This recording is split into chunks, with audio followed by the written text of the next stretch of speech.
What's up? What's up? All my funketeers around the world. It's a beautiful Saturday. We got a hot one for you today, y'all. None other than the princess of funk. We got Penda Jones with us today. You know how we roll it. North Carolina, where you at? And also special tribute to Brenda Honeybee Robinson. We got to be. This show is dedicated to Honeybee Robinson, y'all.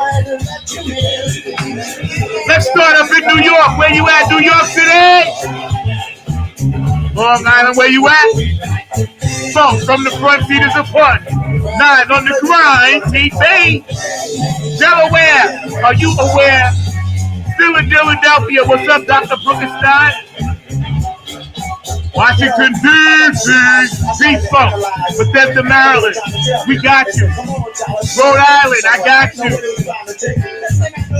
New Jersey, you heard the P-Funk, Plainfield, we got you. Up in Minneapolis, thank you for the hat, Vanessa, I love you. Woo! Funk from the front seat. Penda Jones is with us today, and we are excited, y'all. Oh, we're going to be kicking it and telling you the real truth. The Detroit 313, where you at? Woo, Kentucky, I got you. Tennessee, you're the only funk I see. South Carolina, got you. Virginia, say ho. Georgia, Florida, Oklahoma, New Orleans, I love y'all. My producer, Mr. Mark, leaves in the house with us today. Funk from the front seat, Night on the Grind TV on this beautiful Saturday. Woo. Let's go out west. I love you, Joanne. Thank you for those beautiful photos, man. Nevada, California, Utah, I got you. Brazil, new fan over there. Caro, I got you, bro. Thank you. Australia, I love you, Carmen. Germany, I love you, Patty. England, Dubai, Ireland, Elizabetta, DJ Cocolino in Italy, I got you. Thank you for playing the music. Nothing but the funk. Brenda in Ohio, Susie and Patty, I didn't forget you, so clap your hands for me.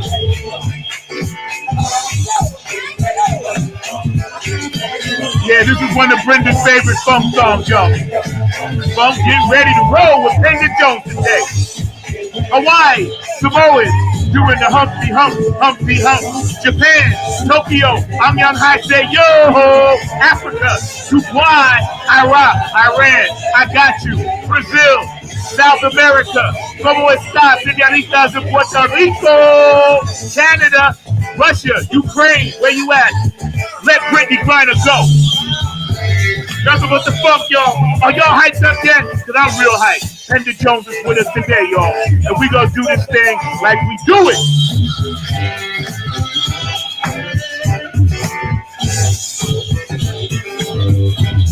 Funk from the front seat.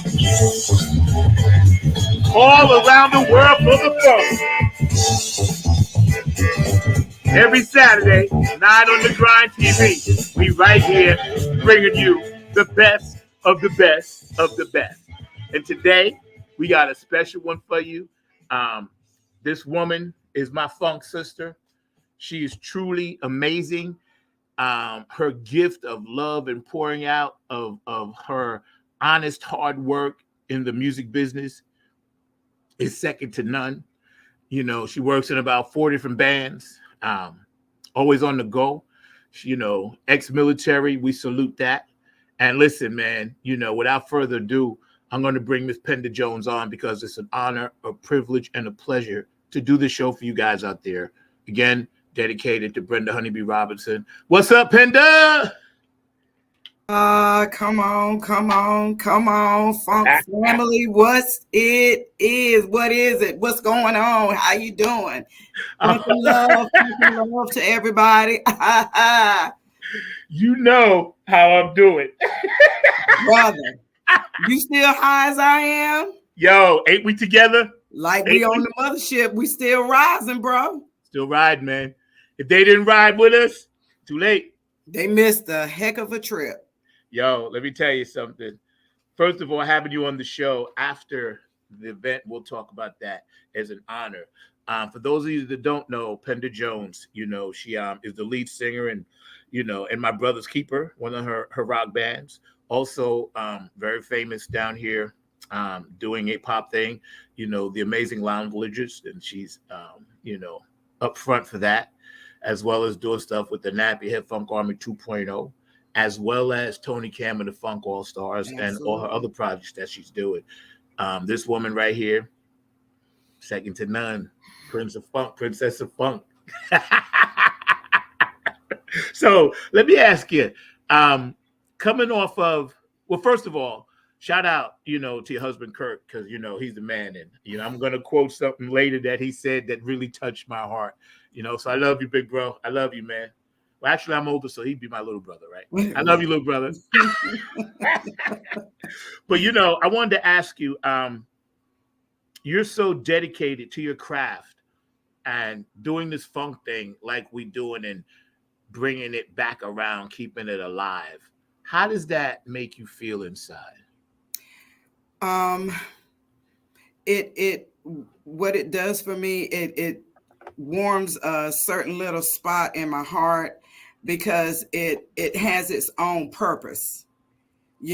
Funk is second to none. And like there's no other genre that of music. And let me put it out there. I love all genres. I can relate to every genre of music that exists. There's nothing you can throw on me. Now, I may not like a particular song, but there's a song within that genre that I can relate to, regardless of what it is. But the thing with funk is in a class of its own. And as historical as it is, you would think that it would be prominent no matter where you go. But it's amazing how people have, borrowed bits and pieces from it, but don't give the recognition to it, to the foundation that it has in a lot of the music that we even hear today. So, to bring funk back to the forefront, it's a purpose for me. Like it really it has me. I got tunnel vision. I'm like, yo, people need to feel what it is I'm feeling when I hear this. When I hear one of those signature lines, from one of those signature riffs Bootsy lay down, or something that Star Child put down a while ago. People need to be able to, the same feeling.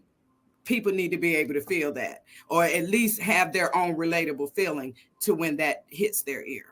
So my purpose, as far as funk is concerned, I am intentionally purposeful in ensuring that is brought back to the forefront. Be it me singing it, being me playing it, whatever it is that I have to do, I'm gonna make sure my hand is in it to get it back to the forefront and get it the recognition that it deserves. Yo, man, that's so well said. And again, we're hanging out with Penda Jones, this amazing woman. She's a princess of funk, got her own things happening. The Amazing Lounge Lizards, my brother's keeper. And thank you guys for tuning in this Saturday. Please stay active on the chat line. We love you guys out there, and we will get back to you and respond. Penda's information is on the bottom, and we'll be switching up that banner periodically. Thank you to my producer, Mr. Mark Lee. Penda, you said something very important about the mission. And this is what we do. We have a mission that we're going to finish or keep alive till our transition comes, something that is extremely, extremely important. Yep. Okay. And it was so nice to hold your hand and be baptized together in this thing. There's only been 5 of them, so we made history. I thought about that. I was like, I could not have a better soul sister, funk sister from my heart, ride or die, yep, than you, brother. It was like, I likened it into like my very first time going to Disney World. Because for me, I had never experienced, that level of funk. I've had my moments on stage, you know, here, there. However, that was that transcended anything that I've ever done in my career. So whenever I got, you know, just, you know, stepping in for sound check, like I had chills, bro, because you could feel the presence of all of those who are just, you know, they were I felt like people, like I could feel the ancestors saying, Yes. here, now, Yes. this, Now. you, right place, right time. Yes. You know what I mean? Yes. Yes. And this is just with the performers being, this is not with anybody. This is literally just us being in that place. It was surreal. And I'm, you know, before we go any further, you know, again, mad love, mad respect. I never got to meet her, but I've heard so much about Brenda Honeybee Robinson. You know, my condolences to Keith, Brenda's family. You know, I wish it had happened in a different time, but the Creator knows best. I wish you peace. Rest well, my sister. We may not meet on this side of the funk, but we shall meet on the other side.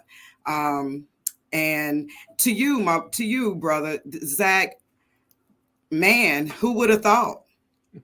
Who would have thought? You could have easily gotten your things and left that night, but there was a spirit that said, "Hey, let me go talk to her." And it was one of those nights that even coming off stage, typically people are, you know, waiting around to talk to me. But that particular night, nobody else came to that table. Do you recall that? Yes, I do. Nobody came to that table. Yes, because at first I thought I was sitting at your table, but I wasn't sure. Mm-hmm. But yes, I do. It was divine. It was divine. And I never go out on my birthday. Yep. Ever. I stay home, stay to myself. Didn't know a lot of people. They forced me to go. Yep. And I was like, man, I don't even want to go to Tony's. I played in there. I was like, yeah, been there, done that. Tony's is cool. I said, who's playing? I was like, oh, I was all snotty and snobby and shit. I was like, who's playing there? Right, I really was. And then so my friend Mark says, oh, the Amazing Loungers. I was like, okay, I heard about them. I was like, they got that girl and that guy in front. I was like, all right, I'm gonna go check them out, see what funk they got. Mm-hmm. And when I saw you, I was like, oh, she don't even know. She's in my band now. She can still do shit with them, but she this is me right there. Yeah. Because you was singing Mother's Finest, Teddy Roofoff and all that. And when I heard that, and I heard your voice, and I seen where it was coming from, I saw your vibe, your aura. I said, she's got to roll with me. Keep her other projects going, do them too. But she's got to roll with me because I knew you was going to be next to me in Maryland. You did. You had that vision. Come from the Creator, man. That's all it is. You know, you didn't shock me because I know you, but you put a lot of thought into other people's minds that night. You really did. You really did. You know, and the beautiful part of it, you're such a peaceful woman with a warrior spirit. Yeah, and heart, and that's what I love about you, sister. You're my sister, man. Because I told you my older sister passed away, whatever. Yeah. So now you're her. You know, you're her, man. Because you were sent to me to kind of help me help others where we are here. Because see, we trying to get them there. Yeah. And I know they're going to dig it now, but you know, if they just kind of like hang on, right. And follow us, we can do this together. We really can. And honestly, Zach, it's a movement, brother. You know, it's not something that's stationary. It's constantly moving. And you know, people, if they, I want people to, as I like to often say, I want people to hear with their eyes as well as their ears. Yes. because you can see those who have vision. Let me put that on it, put that spin on it. Those who have that vision, you can see the sound Yes. around you. Yes. Yes. It's a different prism. Yes, it is. That's right. That's right. And I need for people to, but you got to be you got to have the right lenses on, and you got to be in the right state of mind. Third eye. For those of you out there in, funking from the front seat land, it is very, it's something that you have to have the right set of lenses on, and you have to be open. You can't be closed. You can't be closed-minded, honestly, with anything that is spiritual, because no spirit moves in the same way with every person. So this thing is, it's not just about notes being played or sang or movement on a stage. It is so much deeper, and it is so much more, and it's a conundrum of things put together, but it's an emotion. It is a vision. It is a feeling. You can hear, take all senses, everything, every sense that you have, you can relate that to music. Like I can taste something. I can taste the funk in something. Oh God, yes. God, yes. Smell it, eat it, taste Smell it, it. talk it, Absolutely. see it, live it. It is. And you know what was so cool? At least 10 of us up there, or maybe 7 of us that I counted, have our own bands. Yes. That's a whole nother trip. Like we were chosen to be all-stars, like the NBA All-Stars, or so that to me was one of the highest honors. Like I've had a few in the funk thing, Funk Chronicles, Ohio, interview, Bootsy and Patty, of course, Club Funk the Ambassadors. Shout out Club Funk the Ambassadors. Shout out. And this thing right here, because I guess, Mark, could you pull up one of those pictures, please? Because so we could just show it. We're hanging out with Penda Jones today, of the amazing Lounge Lizards and My Brother's Keeper and Napier Funk Army 2.0, Tony Camp Funk All Stars, and other stuff. Because pictures speak 1,000 words. And there's one where you and I are together doing something, and you can see that 3-dimensional, 4-dimensional prism you talking about. Yep. I think I know exactly which one you're talking about. Yeah, it's like it's deep. And let me ask you this while Mark is doing that, and thank you, Mark. Meeting your peers, because these are our peers, they're mentors and peers. Like Mike is a mentor, Linda Scheid is a mentor, but everyone else to you and I, they're our peers. Meeting our peers to me was really important to let them know, listen, we know how to do this. Mm-hmm. Just hang out with us, and then you'll see. Yeah. So how did you feel about that? I'm not even gonna lie, brother. I was so intimidated initially. And again, this is my first ball. And I'm a place that I never imagined myself being, but I'm at my first ball, and I look up and I have Shirley Clinton standing beside me. Next to her is Jackie Cam.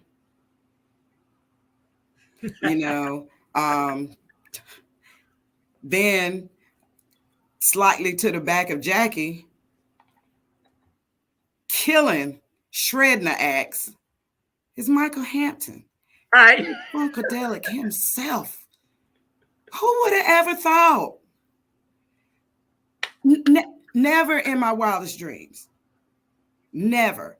And to be graced to be standing on this side of me is the beautiful wife of none other than Star Child himself. Gary Scheider's wife, widow, Linda? Who? Who would have ever thought that? Like I had a moment that I was looking at, somebody snapped a picture and sent it to me, but I was literally, we were singing and it's like my head was turned. I could not believe I was standing beside Linda. Yeah. Linda's so cool. Yeah. She is she's an amazing woman. Yeah, she is. Yeah. And to meet either, Mama Sandy's presence. Yeah. Like, I can't imagine doing that without her being there. Yeah. You see what I'm saying? Yeah. She's a cheerleader and a half, bro. I mean, Kendra Foster. Yeah. And let me just say, Kendra, I hope you listening to this. Baby, you almost brought tears in my eyes. When you sang I'll Stay, honey, I was back there. I was about to fall out like Jamie Foxx falls out on that show whenever somebody pull out a gun or something. I was like, oh, I almost fainted. Yeah. It's funny you mentioned about the people that, our peers that we were working with on stage. And shout out to Tony Cam and Jackie Cam, Julia Wrigley, Dr. G, of course, the late Brenda Robinson and Robert Woods and everyone else that continues to hold the Chocolate City Alliance together. Next year is going to be bigger and better. I'm already promoting for it now on this show. I'm telling y'all, if you guys are into the funk thing, y'all need to be there. Regardless whether I play or not, you need to be there because it is what it is. And I heard a little birdie told me George Clinton and Carlin dug it. Word got back to them the next day. So George, Dr. Funkenstein, some of that, all of that, we're all your clones, the clones of Funkenstein. Yep. So technically, you were Bootsy and Bernie, that was for y'all. That was for y'all. And the thing is, and we're hanging out with Pender Jones today. And the thing is, like you said, you turn around and, I told Mike this story, man. I said, man, I had you on my wall. And I hung out with them before. Never got a chance to jam with them, but I hung out with them before, jammed a little bit here, a little bit there, but not like that. And I said, man, I had you on my wall at 17, bro. I said, bro, it's been 50 years. I said, it was worth the wait. Yeah, absolutely. Worth the wait, man. So, we're going to put a cap on this and your final thoughts, and then we're going to move on. Thank you, Mark, for that. Oh, yeah, that's the shot. That's the one. The shot. Look, no, go back, Mark. Look at the light on you. That's the one I like. Look at that. You get beamed up. Look at that shit. Yo, we were in the zone. Look, I'm going to tell you what happened. I turned around. Tony was doing his thing up front, right? And that we were doing I'm gonna make you sick. Gonna make you sick. And Tony was standing in front. And, he was right there in front of where Chris Schmidt, Killing the Keys, Chris, he was standing right there in front of Chris. And Mike had the mic in his hand and the mic was up. And then I glanced over and I saw you bend. You was walking over where I was. And then you bent down. I was like, well, let me see what I can. I went with it. I was like, well, let's go on get it then. Let's do this, right? I'm gonna make you sick. No, give you the antidote. Yes. The funny part about that tribal feeling, and shout out to Janice Perry, man, my homegirl down here in North Carolina. I love you, Janice, JP. Man, she's always saying what we do with this funk thing is so tribal. It just makes you move. It really does. And see, I can't stand up straight when I'm funking. I try, but my body goes into the You got to go low. You got to get a sway. I noticed in some of the videos that were, that are floating around Facebook. Of course, I'm looking through the video and I'm short, but that red made me easy to find. Oh, you seen? Yeah, we know you. Yeah, with that hat and them glasses. And I was like, okay, well, there I am. I was like, I can't see much of me, but I know that hat moving. I know the rest of me moving too. Mm-hmm. And see, like I always say with these things, like you just said, it's fourth and fifth dimensional through a prism. So what people are hearing, what people are feeling, a collective vibe. Everybody on that stage had a collective thought process, which then transmitted to the audience. One love, and then transmitted to the heavens. I know the heavens above opened all of that up for us. Yeah. That's why it's our time. And I'm always telling people, listen, it's our time now. We are not old, but we are the keepers of the funk. Yep. Shout out to Next Exit. We are the keepers of the funk. That we are. And I know everybody on that stage will do well and keep it. You know, I know that, man, because second to none, it was one of the hottest shows on the East Coast this summer. Yeah. I know that. Yeah. Dumpster Funk and Trombone Shorty was hot. George Clinton up in Brooklyn was hot. You know, Big Fat Booty Band. I heard they turned some stuff out up in Maryland, but we were on one of the hottest shows. And for everybody out there that attended, the audience, you guys were amazing. It was an honor and a privilege. They were fire. And I'm so honored to thank you, Mark. Just have been in that in the presence of that whole wave of emotion. Yeah, definitely. Before we put a bow on that, Kurt, I'm going to read his quote. My little brother Kurt, the coolest thing I've ever done. Wow. I'm glad I got to experience this with Penda Jones. Met some legends, made some new friends, and got to see, you know, the funk, the real. So, love you, little brother. That's what I'm talking about. That right there, boo. That's it. That's it right there, man. Mr. Markley, I love to hear Keith Jackson's voice. We're going to take a second and give a shout out while we're hanging out with Penda Jones. We're going to come back on the other side with some serious subjects, talking about financial literacy for minorities and youth. You know, the new Elvis Presley movie, we're going to touch on that for a minute, about teaching people about money. And also, you know, we're going to put a cap on her other bands, My Brother's Keeper, the Amazing Lounge Lizards. So I'm having a problem saying lounge lizards. I got to work on that. One of my tongue twisters, you know what I'm saying? I know, right? But I did get the pole in the pipe right. Y'all rehearsed it with me, so it was showtime. I was like, no, I got it. Yep, pole in the pipe. Yeah, yo, I'm telling you, Mark. You know, hit us up with Keith Jackson, bro, when you get a second, and Chrissy, man. Hey, this is Keith Jackson with P-Funk Radio, inviting you to check out my brother Zach Robinson with Funk from the Front Seat, Saturdays. 12 noon on the East Coast and 9 a.m. on the West Coast. It all happens on 9 on the Grind TV and also on YouTube.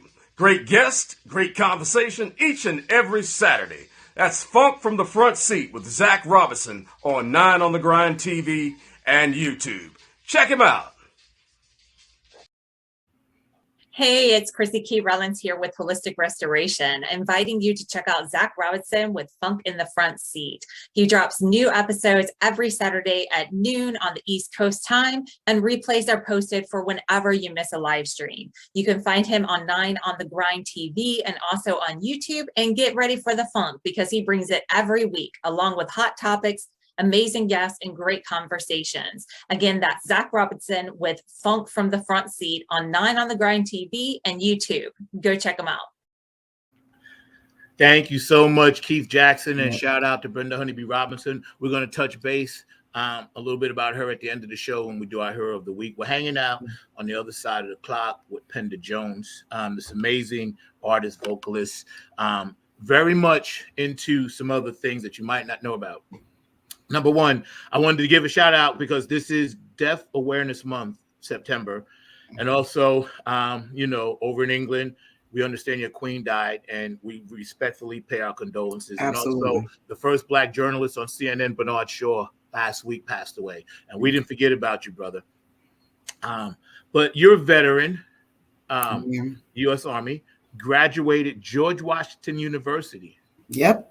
You know, and I'm proud of you for that. Push it up, G-Dub. You know what I'm saying? And tell us a little bit about how you got into this music thing. Well, I started out, of course, in church. Hallelujah. All praises to my Lord and Savior. Yep. Nothing, I just, honestly, it's all of him and none of me. Um, I have, strong background in the church. My brother, rest in peace, so gifted. He was an amazing pianist, but moreover, he was so spiritually connected, and his vocal talent. My brother had a full range octave, and that was something that he did. That he was just gifted with, and he was integral in my growth for what I'm able to do vocally. Now I'm never where I'm never to a point to where I can't learn, or I'll ever stop learning or trying to hone that craft. Right. And after we lost him in 2004, I stopped singing for a long time. Right. Long time. I wouldn't do it. But I know that is not something that he would have been particularly proud of. He was one of our hugest supporters. I know that and my dad, whom I lost last November, coming up on a year. My dad was particularly excited when I stepped back into the arena to start back singing. So, just start those roots, and again, even when I came back into it, first place I went back to was gospel. My father encouraged me heavily. He said, there's people that will never step inside of a church that should hear you. He said, so don't limit yourself. Why limit yourself? He said, he said, I don't care what the world thinks you should or shouldn't do. Amen. Don't limit yourself. You sing whatever your heart, whatever's laid. He said, whatever the Lord lays on your heart for you to sing, you sing it. He said, don't put your eggs in your basket of eggs in man and man's perception. Yep. So I hit the ground running, bro. I'm one, and I am a daddy's girl. Now, that's one thing. I'm a daddy's girl. If my daddy tell me to do something, I'm doing it. I ain't asking nobody else no question. I'm going. My daddy said I could do it. I'm doing it. Yes. That's that's first man I ever loved. Right. And the only man that I can honestly and truly say that I never had a fear that he would ever break my heart. Yeah. And what I do now is to honor both him and the legacy that my brother never fully obtained in what he was doing musically whenever he transitioned. So, what was your brother's name? And my brother's name was Kevin Pittman. And my dad's name is Glenn Mason. Awesome. Shout out. Daddy Kevin. I love y'all. Well, they are looking down on you right now, probably having a beer, sitting somewhere with the crowd up there and saying, look at my baby girl. Yeah, my daddy's somewhere in a recliner with his legs crossed. I'm like, that's my baby. That's my baby. Yeah. Same with my father. He's somewhere with his Mets hat. Somewhere. And my mother and sister probably cooking. Right? Absolutely. But they're all with us, man. They're just always with us. Absolutely. So how many years did you serve in the military? I served 10. Okay. 10. What was your background? Laboratory. What I do right now at Duke. Okay. Laboratory medicine. Okay, that's what's up. Yeah, I stuck with it. It's very rewarding. It is a position I've always loved helping people. Right. I've not always loved interacting one-on-one with people. I'm Right. just put that out there. Just like, I know that there are people in the nursing field that, they have, you have to, it takes a special person to be a nurse. Yeah, it does. It does. I have that desire to do my part in patient care. I just don't always have, just because I'm so analytical, to the mentality to deal one-on-one with people, and just being honestly just people and emotions. I'm a Scorpio, so if that means anything to anybody, you guys understand, how as astrologically the makeup of a Scorpio. We would give you a stank face in a minute, and we would cut you off. But we will. So I had to choose, and I had to choose wisely. But I also knew that whatever I did, I wanted it to be impactful. Right. And so when I went to get assigned, because you have to have a certain score to be even considered for certain jobs in the military. And I could have easily gone into military intelligence. But no, I don't want to be sitting in a tree, right, in the elements, Yeah. Looking out for a week to see what the activity is on a particular street. Ain't my thing. Plus, I don't like being outside like that. Right. So, they started telling me about jobs in the medical field, and I said, well, what's this right here? And the guy said laboratory, and I said, oh, it's science. I said true science based, and he broke it down for me. I was like, yo, sign me up for that one. Yeah. That's the one I want. Good for you. Yep. So good for you. That's heavy. The fact that you were able to transition straight from the military into something that you truly loved. A lot of people aren't that lucky. cool. I know a lot of veterans, and I know, shout out to all the veterans out there, because I know it's super duper hard for you guys, man.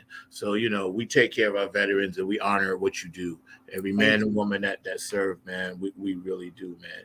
So financial literacy for minorities and youth in this country. When we say that statement, we break it down. Tell me your thoughts on that, financial literacy. Well, people, let's be honest. We need capital. We need funds to maintain day-to-day living. Yeah, we do. And a certain quality of life, it requires, money. Yes. What I've realized as I've gotten older is that certain values have to be instilled and what's the word I'm looking for? Not just habits. Right. Certain habits have to be put in place at a young age.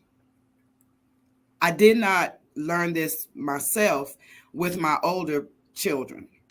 So my older kids, my oldest son and my twins, let's face it, most of that time I was just paycheck to paycheck trying to survive.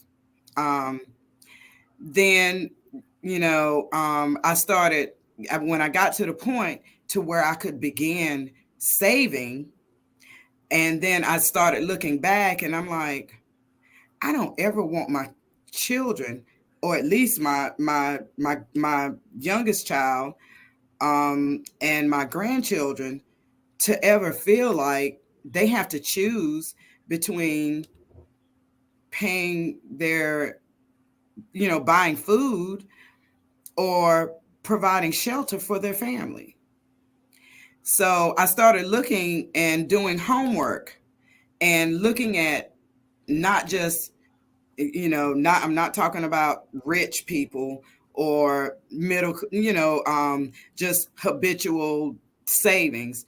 I'm talking about really looking at how to be financially wealthy. And it honestly starts with a habit of what you do when money is presented to you. So I started doing research on certain financial, just financial and investment websites.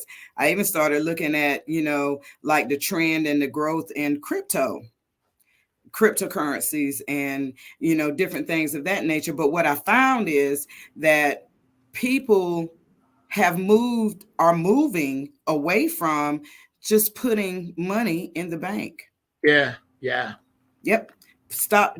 Yes, it's good you do need savings. You need savings because you never know what's going to happen from one day to the next. And so you need a cushion. And I always say you need 3 times what it is that of your monthly expenses.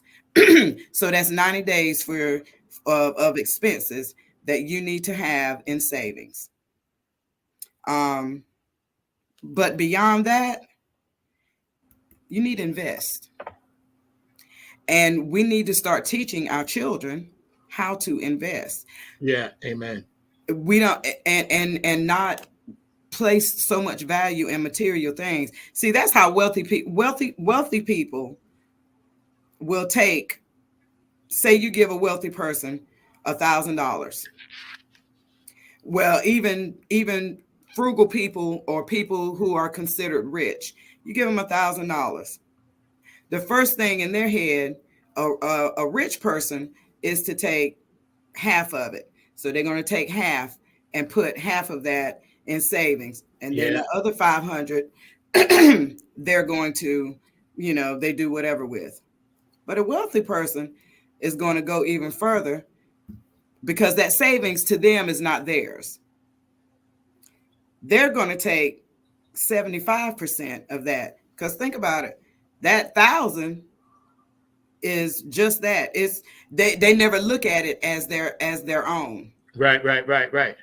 And they're going to take, instead of taking 50%, they're going to take 75% of that, because remember, they already have the cushion that they need. Yes. So they're going to invest 75% of that. That 25% that they have, they're not just spending it blindly and putting it into, material things. It's going, that $250 that they have left, it will be used to meet a need. And historically, whatever need is being used for is a need that is going to produce more capital on the end. Right. So what I'm teaching my now 17-year-old is that, look, when I give you money, understand that I'm telling you what I have. It is, all of it is not yours. Right. Understand that if I say I'm giving you $50, don't make plans for $50. Right. You don't, because you don't, it's, at the end of the day, it really ain't your money, it's my money. I'm just allowing you to use it. Mm-hmm. But don't ever plan on using that entire $50. Right, exactly. I said the most you will be able to use at any given time is $25. Mm-hmm. Because I'm gonna tell you what I have available, but then I'm putting that to the side for you. Right. And I've made it clear to him, because he's very adamant about getting a job. Mom, I want to work. Mom, I say, I'm for you working. I said, I will never tell a man not to work. I said, and you are a young man. I'll never tell a man not to work. However, I want you to understand that you working does not change the rules that I have for your financial health. That's right. So when you get a check that comes into this address, 50% of it at a minimum is going Right. into a savings account. Typically, actually, we're going to add it to a CD. Mm-hmm.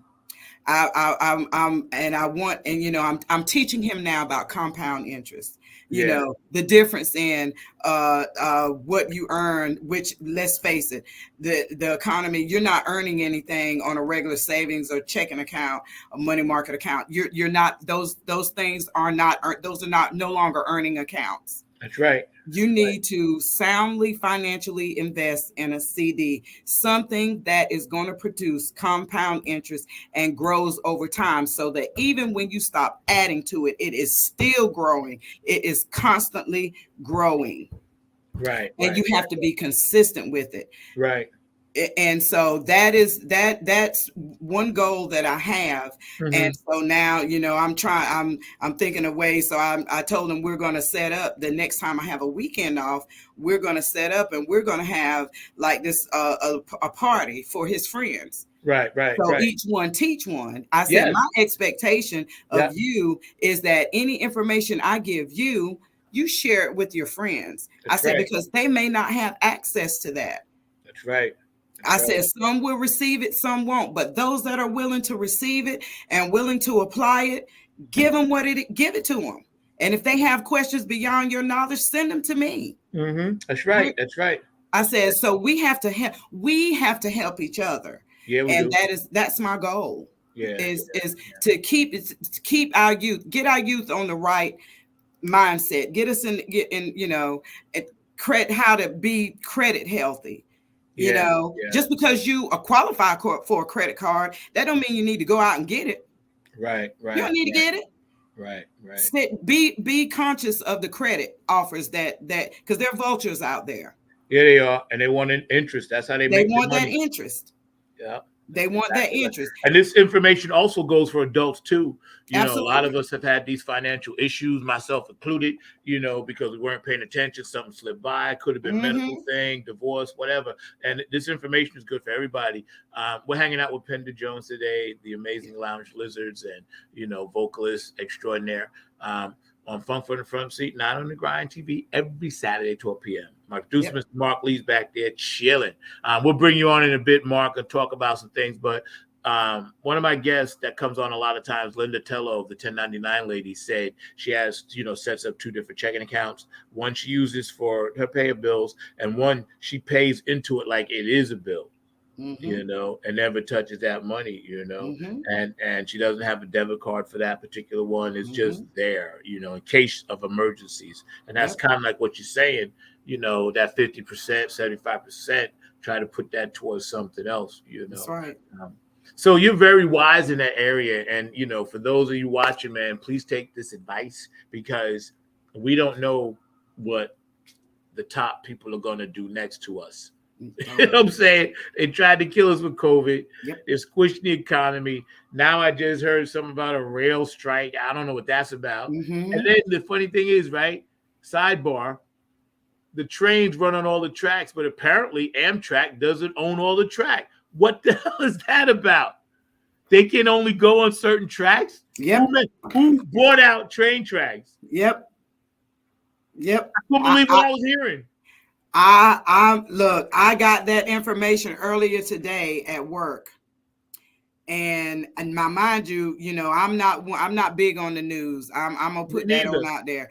I'm not big on listening to news because I understand that it can be different from one channel to the next. It's poison. So, it is all the same. And so when information is presented to me, I never speak on. I try not to speak on it or react to it. I do my own research. I go and do my own research. I saw this in a movie, Players Club. Right. Trust nobody's information but my own. Yeah. So I'm going to go and do my own research into, okay, let me see what this source has to say. Let me see what this source has to say. All right, I'm gonna go over here to something that has nothing to do with these other 2 sources and see what this source has to say. I have to get confirmation from several different outlets before I will run with something. Mm-hmm. Yeah. And so it's crazy. To when you think about the supply chain, like a lot of people don't realize how much we depend on the railroads. Everything can't be flown. Yep. High pressure gases and things of that nature cannot go up in an airplane, people. No. And a lot of things are put on a boat. They're put on cargo. And when they take those cargo holds off of the boat and they put them in those shipyards, guess where they go next, y'all? Usually there's some train tracks right there by that shipyard. That's right. Casey Jones. They getting on the train. Choo choo. Yep, Casey Jones. Yep. And whenever you start messing, and you think about it, those people in power, they understand. They're always looking at ways to capitalize on a need. Yes. On a need. And if there's no need, they're going to create one. That's right. Because it creates an opportunity for them to further capitalize. Yep. So you got to understand how people with power think. Yeah, the game. That's right. It's the game. Yeah. So, I want all of us, everybody, your third eye is there for a reason. I need you to use it. Please. Right. Y'all heard it first right here. So use that third eye and pay attention to what's going on. Mm-hmm. And pass the positive information, dump the negative information, spread the light, not the dark. Peace, love, and harmony. That's what we do. All right, let's move on. Mark, you're going to run that trailer for us before we touch base on this next thing. This movie came out. I'm sure it's a little controversial, but, we're going to talk about that for a hot second, the Elvis Presley thing. So Mark got the promo ready, and we're going to look at this for about 3 minutes before we get into this. But again, man, you're speaking some truth and, kicking it real hard for people out there. So you guys stay alive on the chat line on this beautiful Saturday. It's awesome to have Penda Jones in the house with us in person. So she's my sister. So glad to be here, brother. Yo, man, it's all good. It's surreal. Like there are some who'd make me out to be the villain of this here story. Let's don't let a good thing die.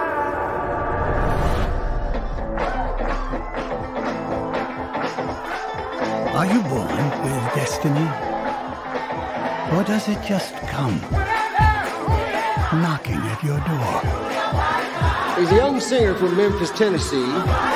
Give him a warm hayride welcome. Mr. Elvis Presley. Get a haircut, buttercup.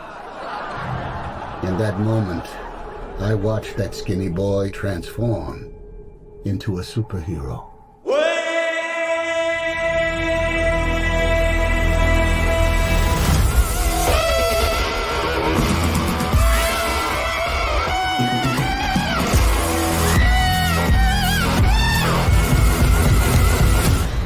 He was my destiny.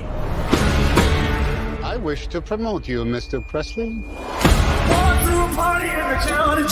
Are you ready to fly? I'm ready. Ready to fly. Tomorrow, all of America will be talking about Elvis Presley. Presley, try not to move around so much during the tape. I can't move, I can't sing. Some people want to put me in jail, so I was moving. They might put me in jail for walking across the street, but you're a famous white boy.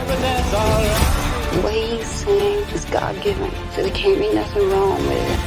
Senator Kennedy has been shot. Martin Luther King has been shot to death in Memphis. That's all right for you. Tragedy, but it has nothing to do with us. It has everything to do with us. Oh, my Lord,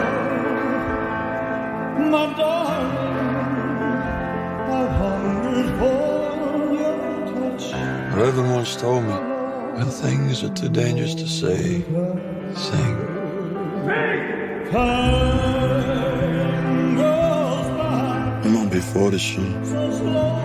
And nobody's gonna remember me. I need to get back to who I really am. And who are you, Oz? I just gotta be making the most of this thing while I can. This can all be over in a flash.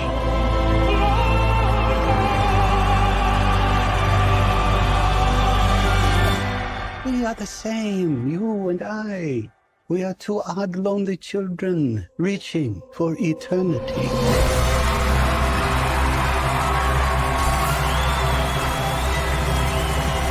The greatest show on earth. Elvis has left the building. That's funny. Elvis has left the building. He was a bad boy, but I'm gonna let you take the lead on this one because So, I'm not sure about anybody else, but I know that as a little girl, I remember, always being told, we don't listen to Elvis Presley in this house. Elvis was a racist. Elvis has been known to say the only thing a Negro can do for me is buy my records and shine my shoes. Yeah. Well, I believe that because I was told that. But this analytical chick, when she got older, decided she was going to do her own research. Nobody has it documented where Elvis has actually said that. It was said that somebody else said that somebody else said, which is kind of like the whisper game. Yeah, the telephone. That's right. The whisper game. So then I started going through and I said, well, if he did all of this based in Memphis and all of, Mississippi, started out in Mississippi, surely there had to be somebody done heard something. Even by accident, right? Right. Well,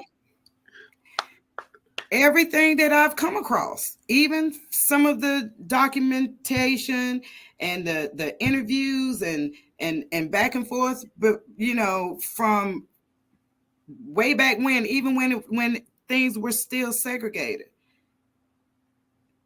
that man has never said, he's never been quoted to say anything to make you think that he was a racist.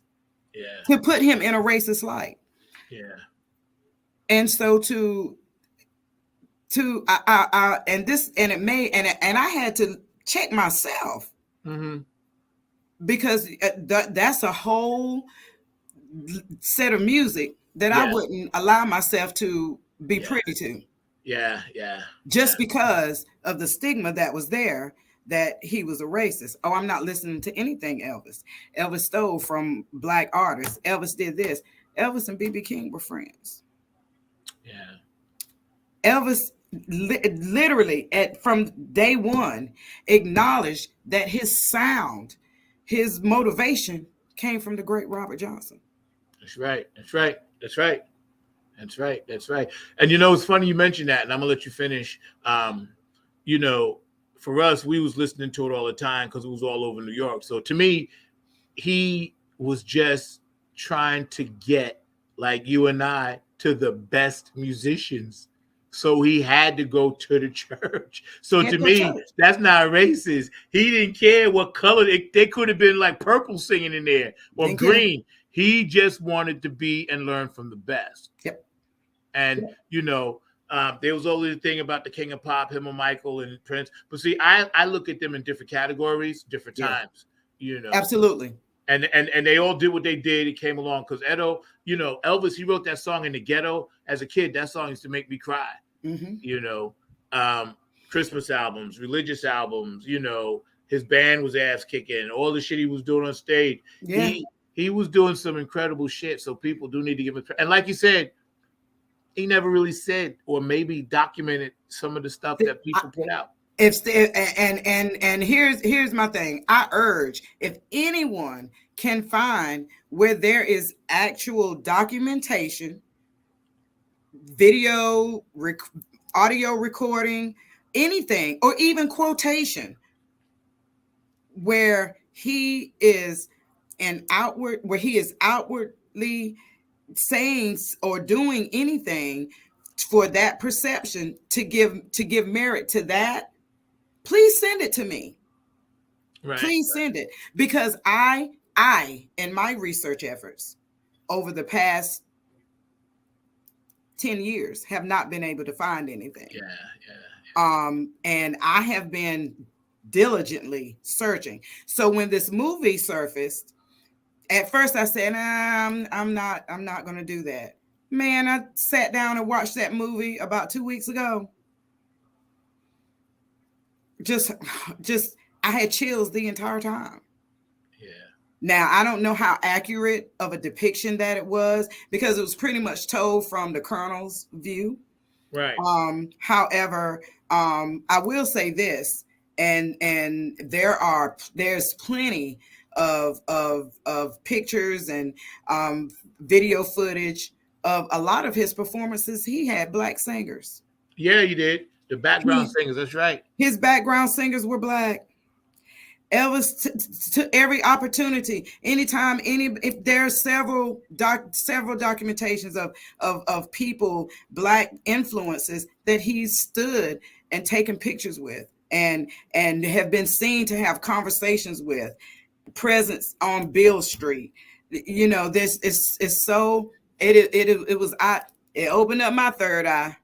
Right. My third eye was twitching by the time that movie got done, because it made me look within myself again, and it ignited that that sense of saying, look, you got to see for yourself. Yes, right. That's right. See, and that's so cool. Mr. Markley, I'm gonna ask you to jump on in here before we get to B. And I'm going to jump on in here and everything, and I hear what y'all are saying, and I can agree to some degree with what you're saying, Penda and all of that. But from the understanding that I understand in terms of the Elvis picture and everything, is also some of the people that he hung around. And I'm not saying that you have to be associated by those that you associate with, but there were some people in his camp, including the one that kind of orchestrated his career, that were known to have made some very racist statements and all along those lines. So that is one of the things that was going on. And there's also been a conversation around appropriation and whether some of the music that he performed had been appropriated from a music that I love dearly, that being blues music. And even Elvis himself did argue that that is where he got some of his music from, and in that space. And that's just one of the things that I was going to add to the conversation in terms of actual words said. And it did influence some of the work. One of the people of Zach that we honored not that long ago actually had some very interesting comments about Elvis, because he was asked about Elvis last year, that being none other than Quincy Jones, because Quincy Jones was asked whether he would ever work with or had ever been offered an opportunity to work with Elvis. And he said, no, I wouldn't work with him, said Jones. When asked if he would work with Presley, at that point, Quincy Jones is known for telling it like it is. During a recent interview with The Hollywood Reporter, the 88-year-old living musical legend sat down and he dished on all kinds of things, including Billie Holiday's heroin use. And he said, no, I wouldn't work with him. Said Jones when asked if he would work with Presley, I was writing for orchestra leader Tommy Dorsey, oh God, back then in the 50s. And Elvis came in and Tommy said, I don't want to play with him. He was a racist mother. I'm going to shut up now. But every time I saw Elvis, he was being coached by Don't Be Cruel songwriter Otis Blackwell, telling him how to sing. So like I said, it could have influenced people because of some of the folks that they were associating with and all along those lines. And last but not least, coming back to the railroads, because a lot of times on the whole notion of the economy and who rules what and all of that. Yes, most of the railroads are privately owned and have been privately owned throughout their history. So definitely the railroads are very much a part of the industrial complex, for lack of a better term. And yes, they are oftentimes owned by private individuals, including some very wealthy individuals. I believe Bill Gates owns one that has Canada in the name and all of that. So yeah, I want to jump back to that Elvis thing for a second, because So what you're basically saying is that he was around or influenced by, or other people didn't want to work with him because of things like that. See, it's a weird kind of time they were in, because I know Ray Charles made a stand and didn't want to play the Chitlin Circuit, and Quincy, of course, and those guys, and Sammy Davis Jr. and all of them. But the way I look at it, like, as an artist, I'm looking at this purely from my eyes as an artist, you know. I could see everybody trying to tackle the moment. And of course, Elvis being white, it made it easier for him to be in that moment, in those racial times, whereas black artists, of course, could not be forefront. Like Elvis would never have signed with Motown. You know what I'm saying? But again, like I said, artist-wise and whatever else he may have done, and I'm sorry he had that habit, because that kind of took him out. But, you know, the stage stuff he was doing, obviously all the black people knew where he got it from. Mm-hmm. It was just the white people that hadn't seen it before. So it was and if you think about it, they really did. They when Elvis was not well received, right? That's right. That's because right. everything that he was doing was black based. It was based off of, you know, what came out of our community. Yes. And so he was not received well. And think about it. They tried to put that man in jail. They forced him to go to the army, which is where he met Priscilla. Yeah. They forced him to go into the army. They was either go to jail or go to the army, because just because of his movement on stage, which they considered lewd and gyrations, and it was really ridiculous. It was. But you know, again, and I get it. You know, I absolutely get it. You know, our old folks say, birds of a feather flock together, and you know, but not always. They might flock, and they might fly and flock together. But you think about it, if you see them all flying in the sky, they always one straggling off to the left, to the right, to the back. Well, there are definitely stragglers in there, and I'm not saying, because I didn't know the man personally, that he was or was not a racist, but I do know that is some of where the conversation came around. And then, like you saw in the movie, there was allusions to his response because of being from the South himself when Dr. King passed. And it does sound like even some folks, including one of his co-stars, said that he watched the funeral over lunch in his trailer, and he cried. And definitely Celeste Yarnell apparently said that he cared very deeply. So I mean, definitely he had some caring attitudes of some of the plights, and a lot of times that is what goes on between any of the minority community, including the African American and the Native American communities, and those that would be considered quote unquote poor white trash. I know somewhere I had read or came across, or it was circulated, about his nanny, the black lady that took care of him from the time he was little, stayed with him, made him his peanut butter and banana sandwiches that only she could make for him. And somewhere along the lines, I remember hearing those stories about, you know, the civil rights movement, and how people that were of white, you know, races would always try to talk to, like, you know, the people that work for them, which were mostly black, and get a real good take on why the Wares, how they feel and everything. There's been a lot of great documentaries about that, and I'm just curious, because I'm going to go back and look and see if I can find something that maybe she had said, because I know what I remember, she had nothing but nice things to say about the man himself, not about the image, but about the man. The Pentagon. It's well documented that he wasn't an advocate, or should I say, he was not one of those people that went out and fought for civil rights. Now, that's no secret. He was not that. Yeah. But I think some of us some of us in the African American and in the minority community, you know, we feel we feel deeply, and we, you know, for us, if you're not with us, you're against us. Yes. You know, like there's no way to be lukewarm for as far as some of our folk are concerned. I just wanted to put that out there, but you know, no, you're right. That's a mentality that we need to break away from. That doesn't mean that somebody's your enemy just because they're not riding or dying with you. I just, you know, that's my opinion. Yeah, you're right about it. Go ahead, Mark. You're right, though. I agree with you on that. I mean, my biggest complaint, and it's not just Elvis, it's other folks as well. I think that y'all can say the same thing in the funk community as well. But I would definitely appreciate, and I have appreciated Elvis and others, because at least he did acknowledge the role of blues music and the role of early jazz and other things in the creation of his sound. Even some of those gyrations that a lot of people were upset about, including Penda, some of the church community in both our community and other communities as well, that they were upset. He acknowledged that they came from some of our folks that were early blues and early jazz performers, and even some of the cabaret style performance that was going on. So that's all I'm just saying, is that one thing that I gets on my nerves is when folks appropriate things and don't acknowledge that the appropriation has taken place. So at least if you're going to do it, and that's one of the things I appreciate Elvis for. I even appreciate, and I know this is a different type of musicians, but I appreciate the Beatles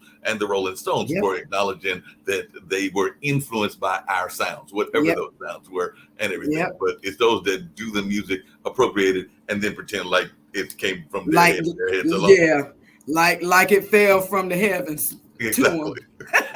You know, it's funny because, again, all these kids and these guys, whatever.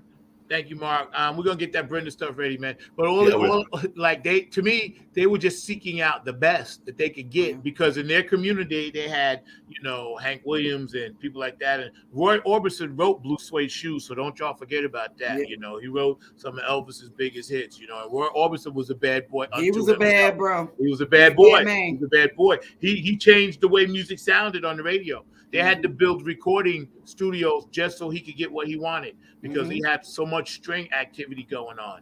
You know what I'm saying? And he said, no, we're playing country music, but I want violins, I want strings, I want this and that. Right. And he played, if I'm not mistaken, he might have played with Elvis, but I don't know for sure. But I do know he wrote some of Elvis's biggest hits. And you know, again, people always seek the best. When you're trying to be the best, you seek the best. So I ain't mad at him for going to the churches and all of that stuff coming out of church. I ain't mad at you, bro. You left something down here for us. Yeah. You filled that void from the 60s and 70s, you know, along with the Temptations and Supremes and Four Tops and, you know, Hendrix, Joplin. You know, he had, the Colonel was smart. There was a void. There was a pocket that wasn't being filled in the game. And he figured out, this guy's perfect. The old Eddie Murphy skit where he said, man, Elvis couldn't even act. He said, they just told him to sing his lines. Elvis, you gonna win this race? I'm going to win this race. He said, hey, Elvis, want some lemonade? Lemonade. Right. And from what I hear, he was pissed off because he really wanted to act in some serious shit. He definitely wanted to act, and he did some acting, and some people say that the acting wasn't as bad as folks gave it credit to be. And I've watched a couple of Elvis movies. Some of them were actually, they might have been campy, but they were actually pretty good. Yeah, it wasn't bad. But one of the questions I was going to ask, and I guess it's more for Penda, is do you think that sometimes our own narrative gets in our way? Because part of what's happened, even before the Elvis movie came out, was that there were certain rappers that had very negative things to say about Elvis. I know that Chuck D had a quote about Elvis and Elvis's nature and things along those lines. And unlike you, maybe Chuck didn't do enough research, but we do know that Chuck D is very much of a activist figure. He's very much in that activist space. Absolutely. And I feel that oftentimes, too often, we run with the narrative of another person, and we allow that wall to remain there, you know, because let's face it, if this person said it, then it's got to be true. And honestly, you know, I was big into hip hop. You know, back in the 80s. I remember that song. I remember. I was hard on that. I was like, yeah, well, that's right. Living Color wrote that song, Elvis is Dead. Yo, there's been a few. There's been quite a few. And so, yeah, hey, I had my mama say, I had to eat crow on that. I was like, wait a minute. You know what's funny? Now that we're elevating, and everybody out there, please take this seriously. Our opinions are our opinions, not the opinions of StreamYard, Facebook, or any of the platforms we're on. They're ours. It's my show. Right. And I have to honestly say at this point, of course, I know there's racism, but being elevated above it, which you are, Mark, which you are, Penda, like we see with the third eye, it's all about getting to the light. Yeah. No matter how you're going to get there. So let's think in terms of that. We can't solve the problems of the past. That's right. All we could do is go forward, share our love with each other, no matter what race, creed, color, agenda. That's what we got to do. And that's going to make it better. Mr. Mark Lee, are we ready? Yeah, definitely. I was getting ready to pull up those pictures. I saw that you saw that I was doing that. And just really quickly, just as a lighthearted note, if I can, you do know that there's a lot of folks, I'm glad you brought up Elvis, that are still convinced to this day that Elvis and Tupac are hanging out there and they're waiting for them to walk back into space any moment, because there are a lot of folks, and you heard it even alluded to in the movie and everything, that'll swear up and down that Elvis has been in that AMP or that food line. They saw him yesterday. Elvis is chilling somewhere on the couch. No, stop. Probably. I wouldn't doubt it. I don't put nothing past nothing. Elvis said he was tired now. He was tired. He was trying to get away from the Colonel, child. The Colonel was wearing him. I know it is. Michael Jackson, Elvis Presley, Prince. When you got mugs that want to dress like you, not here, but around the world, you've done something. Bootsy and George, we won't be like, you've done something. I know a dude in Cary right now, literally got a replica of almost every outfit Elvis ever wore. Yeah. Wow. Right now. Speaking of which, right, I'm going to help Mark out here. Mark, stay on the line. I was going to do that next. No, stay on. This part of our show, we always do like a hero of the month because they try to take Black history out of the schools. And Mark and I decided in January, the last 10 minutes of our show, every week, we're going to highlight someone, be they Black, Mexican, Asian, Japanese, male, female, transgender, gay, straight, LGBTQ++++ community. We make sure we cover all bases. This week, we're highlighting none other than Brenda Robinson. She was an amazing woman, and still her spirit lives through us. She was on the board of the first Funketeers Ball. It was her baby, from what I understand. I might be wrong, but I think it was her baby along with a few other people. And Brenda, we miss you. We love you. We turned it out for you. I know you were watching and smiling from your place. And this woman, and before I let you guys get into it, this woman, I had 2 CDs left when I went there, basically with no gas for the first ball. And I gave her my last CD because I knew she was with P-Funk Radio. And she played it in the car along with Mike Hampton and Keith, driving Mike Hampton back to the hotel. And I get a call the next day from Keith Jackson. And the CD had 3 songs on it: Revolution, a song called Beast Mode, True Funk Soldier, and Spiritual Purpose. And Keith flipped out and he said, man, we're going to play Revolution next Friday. I was so excited. Had I not met her that night and gave her, and she was Honeybee, because that's her funk moniker, that CD, I wouldn't have been able to make the connections with P-Funk Radio like I did. And Brenda, you are so awesome. And there's nothing that I could say that people don't already know about you. So I'm going to let you, take the lead, Pendo, on this one. And then Mark, you chime in. Man, like I said, I was not privileged to meet Miss Brenda. However, there's nobody can convince me that her spirit was not there on Saturday night. she was, just from what I've been told and again what I felt, she was there. It was strong. It was a complete. It was as complete of a show as it could have been, and her spirit was there. And like I said, unfortunately I did not get to meet you, Miss Brenda, on this side of the funk, but I will see you on the other side. Amen.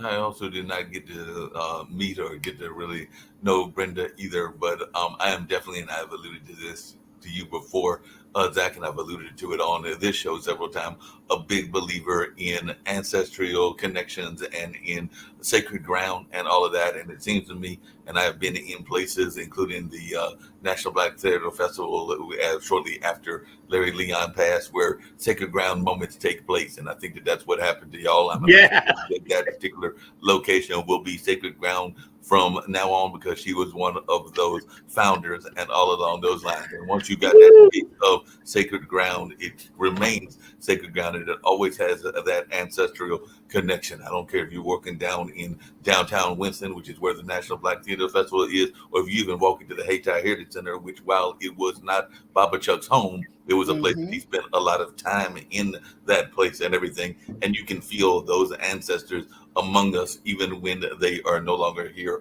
on this planet. And like Penda just said, I also will probably meet you on that other side. No, probably I will meet you on that other side when that time is here on this plane that we live in here now. And all along those lines, I have deep sympathy for your husband's loss, because he was definitely one of those guiding forces with you. But I do believe that you will be guiding not just his life, but also Zach's life, because I've heard Zach speak highly of you, not just on this show, but in life in general. And you'll be guiding the future of people that didn't even know you. There are children of the funk. There are grandchildren of the funk that I'm sure, whether it is on this show or on other shows, will learn about your history and your heritage, and you will impact them as well. So definitely a believer in sacred ground. And I know that you have created some new sacred grounds around the world, but you are also looking over all of us as you go on into that next plane. That's an excellent take, Mark, man. That's one of the hottest takes you've done this year, bro. Yo, let me tell you, Penda said it, you said it, sacred ground.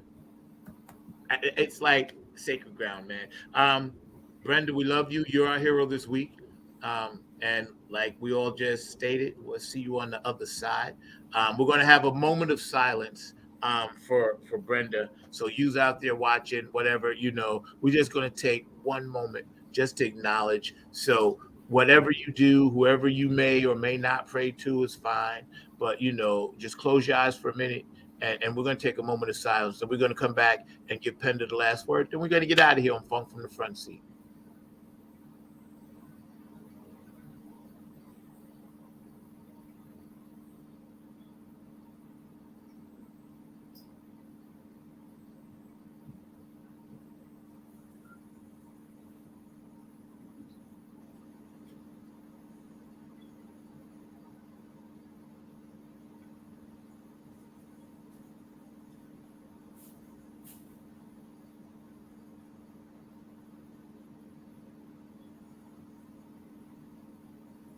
Thank you guys so much for that, man. We appreciate you. And nothing but the fun.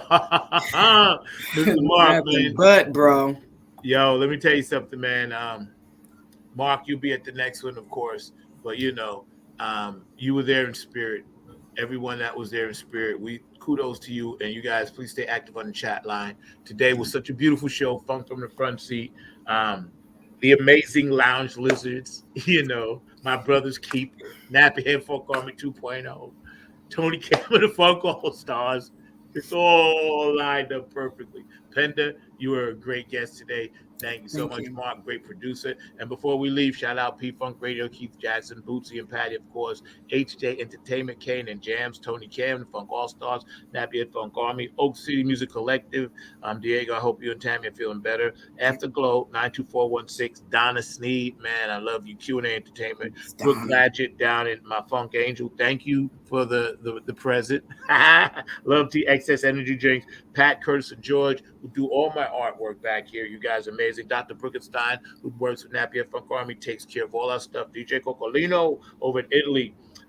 David Webb of the Funk Chronicles, thank you for all the articles you write, especially the one you did on us. We appreciate that. And, you know, I'm going to be in touch with you soon to get you on the show. And I met a new friend. We have somebody now that's, in Brazil. So, Carol, thank you for following us from Brazil. I talked to you today on the phone, brother. Thank you. Brazil, yo, shout out. I didn't know I was reaching that far, but thank you. You never know, right? He calls me up, man. He said, yo, I got this thing. I was like, hey, Brazil's in the house. So thank you, man. Mark, we're getting ready to get out of here. Penda, I'm going to give you the last word, man. And then we're going to go maybe a little advice or encouragement for our youth out there. My Funk family. Through all things, love first. Love, light, and positivity. Negative things, keep them as low to the ground as you can. And you ride the high on those things that are positive and those things that uplift you and uplift others around you. Be the beacon of light that you want to see in other people. Lead by being that light. I love you guys. Zach Robertson, Mark Lee, Chocolate City Funk Alliance, Chocolate City Alliance, Tony Cam, P-Funk All-Stars, the Amazing Lounge Lizards, Brothers Keeper RDU, Nappy Head Funk Army 2.0. I am your Miss PDJ, performance artist, vocalist. Whatever you need, whatever you want, we got it. We're going to give it to you. Funkin' all day, every day. Love y'all. What's up. That's what's up. Penda, you've been great. We're going to get out of here on this cut. Y'all hear me out there? This is what I'm talking about. This is for Brenda. This is the one that she likes that we did. I want you to get up on this one. So, Brenda, I love you, man. This is how we're going to kick it. Come on. Here we go. Yeah. There's a spiritual purpose. Yeah. You know how it is. The Lord Jesus Christ. Here we go. There's a spiritual purpose. That's what this whole thing is about, y'all. Nothing but love for you. I can hear you calling me. What? 4 months on a ship. What a trip. Yeah. What a slave. 10,000 miles away from the motherland. You relate to that, right? What have we done wrong? We don't understand. There's a spiritual purpose.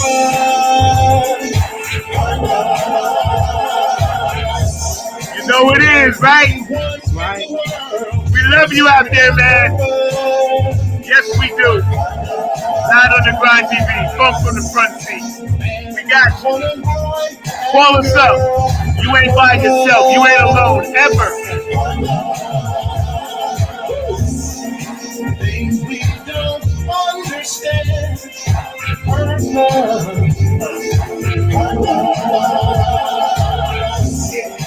Helps us to heal the land. Yeah. Girl, you fell in love. We got you.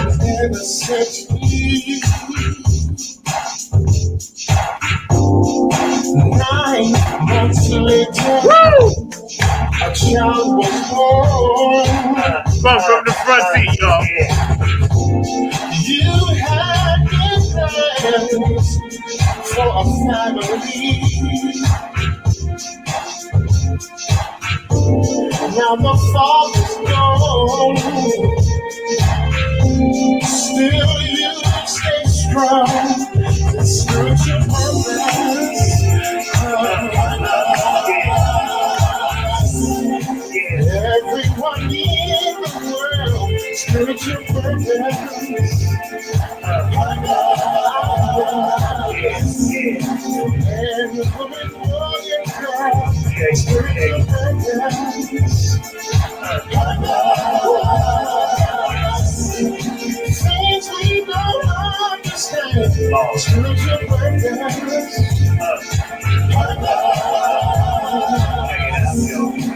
Helps us to live sometimes we have to cry.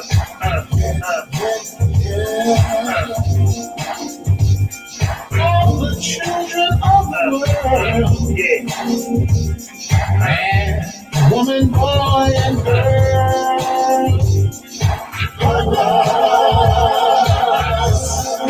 Things we don't understand. We get ready to get out of here, man. We'll see y'all next time. And don't forget, peace, love, and harmony. Funk from the front seat. Our guest today was Penda Jones. And if you don't know, now you know. Let's go home, Mark. All right.